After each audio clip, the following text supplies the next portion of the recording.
Bonjour, bonjour le monde. Bienvenue dans notre émission Twitch du dimanche et dans notre série d'émissions sur la campagne électorale des élections européennes.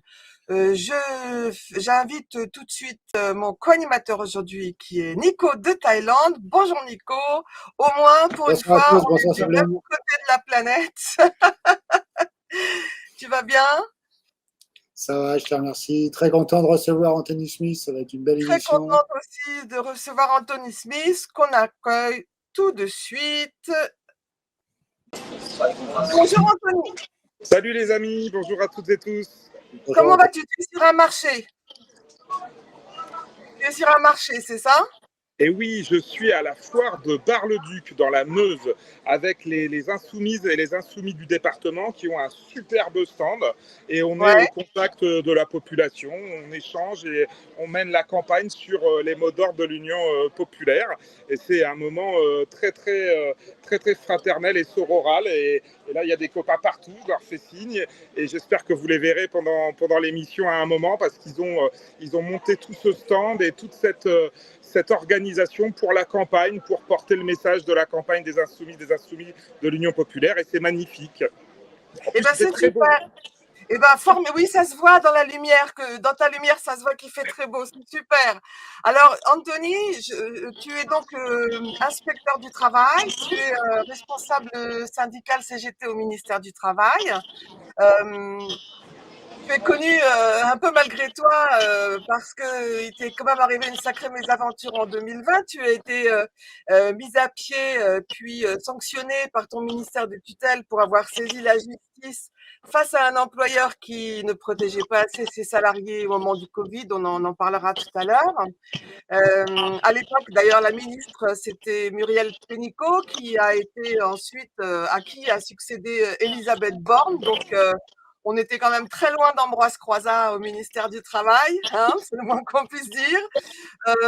Donc avec le soutien des syndicats, des politiques d'opposition, tu t'es battu pour la restitution de tes droits.